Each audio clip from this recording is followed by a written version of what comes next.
Guys, kita mau makan es batu. Uhuy. Kepecah nggak itu tuh? Bisa nggak, Miss? Butuh bantuan nggak?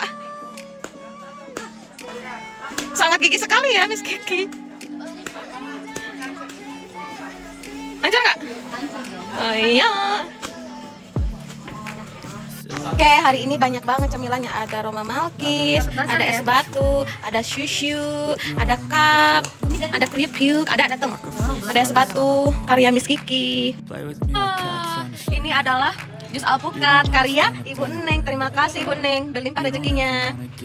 Nah, untuk kali ini Ibu Eka akan membahas tentang kontrol emosi pada remaja. Nah, khususnya remaja ya. Ini juga berlaku untuk orang tua, untuk dewasa, dan untuk semua yang bernama manusia. Tidak lain tidak bukan adalah niat Ibu Eka membagi cinta dengan menjelaskan dan mengajak untuk kita yuk sama-sama mengontrol emosi kita dengan baik. Oke, jadi Ibu Eka ini banyak menangani beberapa kasus siswa begitu ya. Dan ini pun agak prihatin di pendidikan kita. Banyak salah paham tentang siswa dan guru yang berujung kepada hukum ya. Nah ini nih Ibu Eka juga beberapa kali mengalami, nggak sekali dua kali. Jadi Ibu Eka akan menghimbau kepada anak-anakku sayang bahwa kalau misalnya ada masalah nak ya, apalagi nih remaja kan udah mulai pubertas, udah mulai perubahan hormon, perubahan emosional begitu ya. Tetapi kita di sini harus terus belajar ya, terutama di kontrol emosi. Kalau misalnya kalian ada masalah ya, dalam Islam juga dikasih waktu tuh 3 hari ya. 3 hari itu untuk fase kita menenangkan diri, introspeksi diri, dan berpikir secara jernih begitu. Pun sama di kehidupan nyata pun kita harus seperti itu gitu. Kalau misalnya kalian berantem, bertengkar, dibully temannya, atau ada kesalahpahaman dengan gurunya, kalian ini harus memberi waktu jeda untuk memikirkan itu dengan hati yang tenang, dengan pikiran yang dingin. Apakah saya salah? Apakah teman saya salah? Apakah guru saya salah?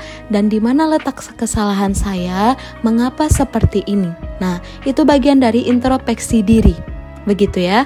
Kalau misalnya kalian sudah menemukan introspeksi diri, menghasilkan introspeksi diri, kalian lanjut nih. Kalian selesaikan dulu, misalnya kamu sama teman kamu, ya kamu harus menyelesaikan itu. Diskusikan dengan baik-baik. Kalau misalnya kamu ada kesalahpahaman dengan guru, kamu juga harus berani speak up atau berbicara kepada guru tersebut. Begitu ya. Itu prosedurnya nak. Nah, ibu tekankan itu prosedur pengendalian emosional. Nah, kalau misalnya nih, kalau udah ditempuh dengan jalur diskusi, kalian belum nemu titik terang, masih membara, emosional, begitu ya, kalian lanjut ke wali kelas, begitu ya. Ke wali kelas itu bukan untuk mengadu, tetapi untuk minta arahan, menasehati, dan solusi, begitu ya. Kalau wali kelas sudah membantu, tidak ada perubahan juga, kalian lanjut ke BK. Kalau tidak ada perubahan juga, lanjut minta bantuan ke waka kesiswaan. Begitu ya. Kalau misalnya di situ kalian merasa masih belum puas, tidak nyaman dengan hasil putusan, dengan penyelesaian masalahnya, baru kalian konsultasi dengan orang tua di rumah. Nah, begitu.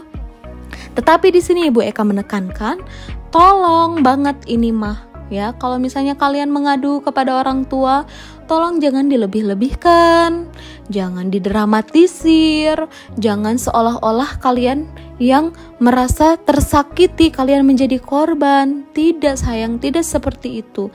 Kenapa? Karena kalau misalnya kalian melakukan pembenaran dengan semua ego kalian, itu otomatis mau salah mau benar, ibu yakin sekali orang tua pasti akan membela anaknya. Begitu ya. Dan terkait dengan kasus-kasus yang udah Ibu Eka juga pernah nih tiba-tiba dilabrak dengan luapan emosional yang luar biasa, dengan kata-kata kasar, dengan kata-kata sarkas orang tua terhadap Ibu Eka, nggak usah ngomongin guru lain lah, Ibu Eka sendiri. Dan itu tuh sedihnya luar biasa loh nak, sedih sekali. Tidak ada guru yang tidak mencintai muridnya sayang, pasti itu. Semua guru pasti sayang kepada muridnya. Kalaupun memang ada miskomunikasi, kesalahpahaman, itu bagian dari proses pembelajaran dan pendewasaan diri. Begitu ya. Nah, kalau misalnya orang tua udah tahu kalau kalian menyampaikannya tidak baik, begitu kan, orang tua pasti dengan luapan emosinya membela anaknya mati-matian. Ya, dan tidak sedikit juga orang tua membawa ke ranah hukum, ke polisi dan lain sebagainya.